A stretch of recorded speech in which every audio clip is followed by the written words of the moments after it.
What's up everybody, this is Master Ian Gamer, and just yesterday we were introduced to a brand new Overwatch hero. Nope, I'm not talking about Ashe, I already made videos on her. In this video, I'm going to talk about Echo. Despite her brief appearance in yesterday's animated short, there's actually quite a bit to talk about regarding this strange new character. Not only when it comes to her presence in the cinematic, but also based on some things the developers themselves have said about the character, and even some old concept art which has suddenly become very relevant once again. So without further ado, let's dive in and analyze what the deal is with Echo, the future Overwatch hero. Now, the first thing you likely noticed when she appeared on screen was her striking similarity to a certain omnic we've seen in multiple images from the early days of Overwatch. Previously, this character was always associated with Athena, given that they featured her A logo on their head. As many of you know, Athena is Winston's AI assistant on Watchpoint Gibraltar, as well as in the dropship spawn rooms on control point maps. People have long speculated the possibility of Athena one day becoming a playable hero, mainly based on these early images. But there has always been one major condemning factor preventing this, which is that she's the announcer in every match. Being both the announcer and a playable hero is simply unintuitive game design,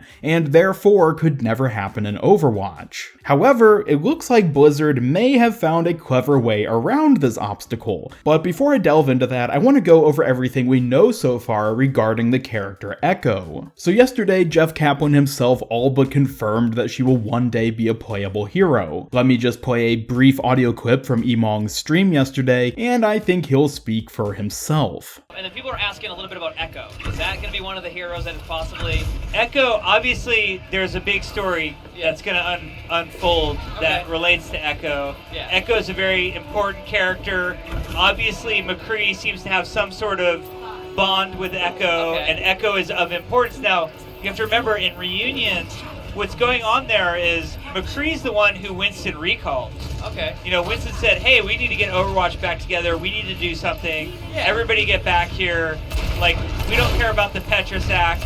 We want Overwatch back together. Yeah. And McCree's response to that is to go and get Echo. Okay. So we need to know more about her. And obviously she's a character that looks amazing, that seems like she can have really cool abilities. So I think a lot of us would really love Echo to be a hero. Okay, I like the answer.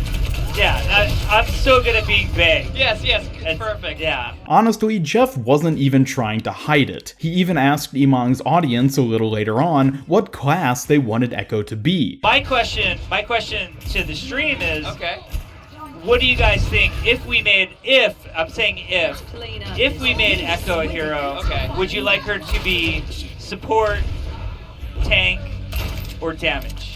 I'm sure this question was rhetorical and out of Jeff's own morbid curiosity, as at the very least, the devs must know what role she'll be already. I mean, I already know what role she is, and I've only watched the same animated short as the rest of you, but I'll get to that more in just a minute. First, I want to acknowledge something else of interest which Jeff mentioned during this stream. He said that they currently have 6 heroes in development after Ashe. He didn't specify how far along each hero was, only that there were 6 currently. At least one of them seems to be very early in development, as 2 months ago at the Korean Fan Festival, Scott Mercer stated that they only had 4 or 5 heroes in development. So, seemingly a 6th one was added within that time period. Of these 6 though, I'm confident that we already know 2 of them. The first of these is Echo, and the second is Junker Queen. The reason I say Junker Queen and not Sanjay or someone else is actually because of Jeff's question regarding what class people wanted for Echo.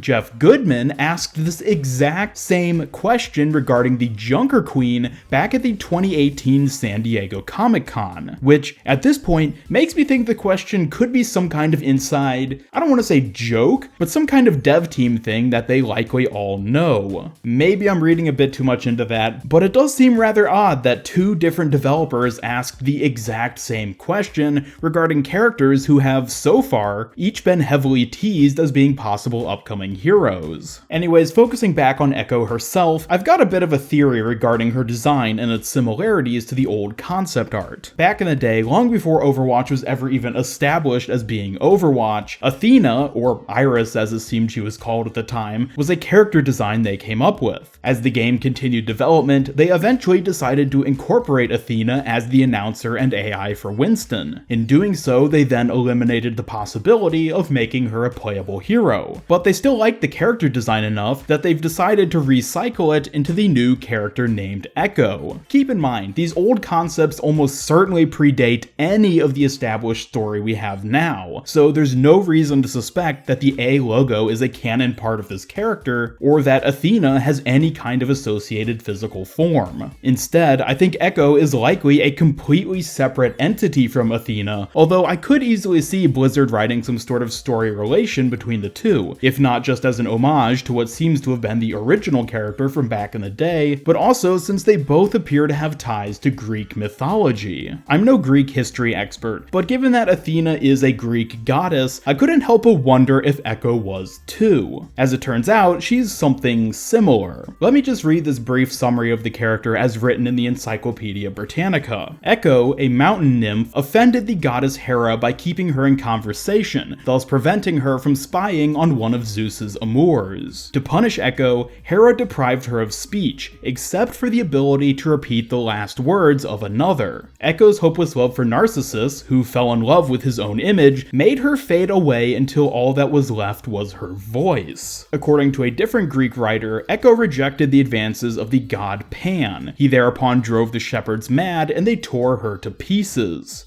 Gaia buried her limbs, but allowed her to retain the power of song. Now, certain elements from each of these descriptions seem to potentially play into the Overwatch character. The idea of her fading away except for her voice could have something to do with the small chip we see McCree place on her body. That could be a parallel to her voice being all that's left of her, at least until she's reactivated. Is the idea of her being punished for distracting Hera somehow going to tie into her story in a way we have yet to see? Also, from the second part, the idea of Echo's limbs or body being buried could possibly be a parallel to her physical form being locked away in the payload container. Once again, I may be reading too much into things, but nonetheless, I thought it was worth mentioning for consideration. Moving on to the even more speculative side of things, now let's talk a little bit about her role in the Overwatch story. Based off of how McCree says Overwatch needs her if it wants to pull off the recall, this seems to indicate that she's actually quite crucial to the organization. She may even transcend Athena in terms of importance, which raises some big questions regarding what exactly she's capable of doing. On top of that, why was she in the possession of the US military? I imagine she was confiscated by the government after Overwatch got shut down, but that doesn't explain why she was being handled by the military. If anything, it likely lends towards the idea of her being dangerous to some extent. But in what way exactly? Well, we don't know. Looking more closely at her actual design, one thing which immediately stood out to me was the logo which has replaced the old Athena A. At first glance, it makes me think of a plant. I'm not sure how that would relate to an omnic like her, but honestly, it's simple enough that it could represent really any number of things. After doing a bit of digging, I noticed that it appears similar to the logo on the Oasis Garden map. This logo is undoubtedly representative of botany, but it's inconclusive whether or not there's any actual connection to Echo. Another logo which appears similar is the one used by the archaeologists on Petra. This icon, while not quite as discernible as the one on Oasis, seems to possibly be either a torch or some kind of spearhead. Either way, it's definitely not the same as on Echo, but it puts forth some interesting ideas, especially considering that this same organization is conducting excavations near the Greek town of Ilios. Coincidence? Who knows?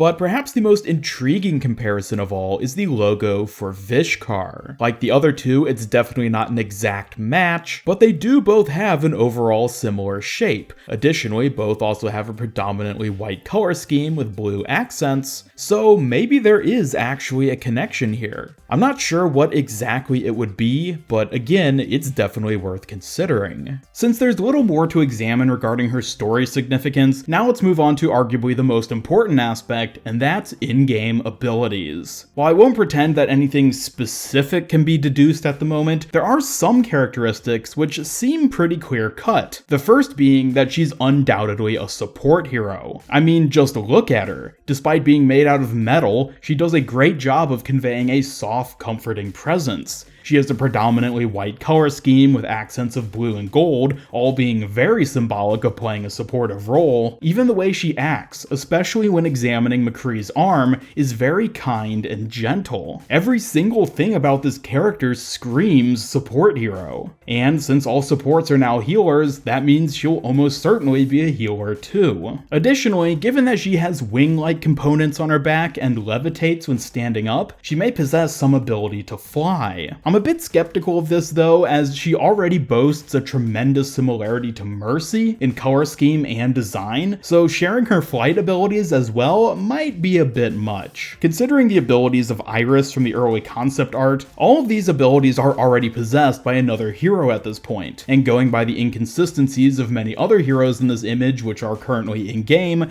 I don't think we can make any accurate deductions from this. But another aspect which may factor into her abilities is her name. The word Echo could be tied to a number of different gameplay mechanics. One that comes to mind would be some kind of duplication ability, possibly serving as either a distraction for the enemy or to heal multiple teammates simultaneously. Think of Ying from Paladins. In fact, these two characters appear to have quite a bit in common when you think about it. Maybe there is a bit of idea sharing going on here? Who knows? Another Echo ability could be some kind of damage reflection. This could work like a Genji deflect where the damage is sent back at the enemy, or given that she's a support, it more likely would be reflected as healing for your allies. Aside from this, I could also see her utilizing shield health, much like Symmetra back in the day, possibly being able to heal her team in addition to providing them with shields. Unfortunately, there isn't a whole lot to speculate about her abilities either at this point, which is why I want to close out this video now by asking the question of when we can expect her to become a hero in-game. Will she be Hero 30 specifically? Well, maybe not, but I do think it'll be very soon. Probably within the next 3 heroes. Considering that she's featured in an animated short, and unlike Brigitte, who just played a side character role in Honor and Glory, Reunion was quite clearly a way of introducing this character to the world as being a likely future hero. So, unless there are other heroes which Blizzard feels need to be pushed out earlier for whatever reason, I imagine she's likely quite far along in development and therefore could be coming very soon. I'd say expect her by BlizzCon 2019 at the latest, but we'll just have to wait and see. And that does it for everything we know so far about Echo. Definitely a future hero, and if there's any new information about her revealed, I'll be sure to post it in the pinned comment below, so be sure to check that for any updates. Let me know your thoughts though about her and whether you'd like to see Echo in-game. And as always, be sure to leave a like if you enjoyed this video and share it with a friend if you really liked it. Subscribe, hit the bell, and follow me on Twitter to keep up with all my future Overwatch content. And until next time, this is Master Ian Gamer signing off. We've got a dope new omnic hero coming soon, so have a great day.